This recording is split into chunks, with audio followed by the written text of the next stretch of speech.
বলেন তো আমার নবী কলিজার টুকরা মেয়ের নাম কি ছিল? আর একটু জোরে নাম কি ছিল? আরো তিনটা প্রশ্ন করব। ফাতেমা রাদিয়াল্লাহু তাআলা আনহার স্বামীর নাম কি ছিল? মাশাআল্লাহ, আলী রাদিয়াল্লাহু তাআলা আনহু।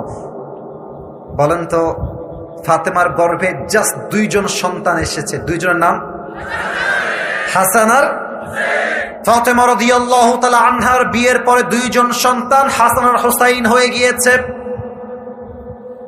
হঠাৎ করে ঘরে এত বেশি অভাব, চাল নাই, ডাল নাই, ভাত নাই, কিচ্ছু নাই, পুরো ঘরটাই ফাঁকা হয়ে গিয়েছে। এজন্য আমি মাঝে মাঝে বলি, নারীর পরিচয় পাওয়া যায় তখন পুরুষের পকেট ফাঁকা থাকে। যখন পকেট খালি থাকলে দেখবেন যে যারা আই লাভ ইউ বলতো তারা বলে আই হেট ইউ।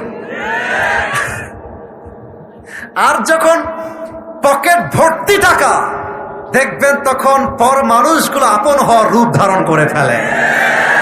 সবই টাকার খেলা, সবই স্বার্থের খেলা। টাকা থাকলে কয় আই লাভ ইউ, টাকা না থাকলে কয় হেট ইউ, ঠিক কিনা বলে?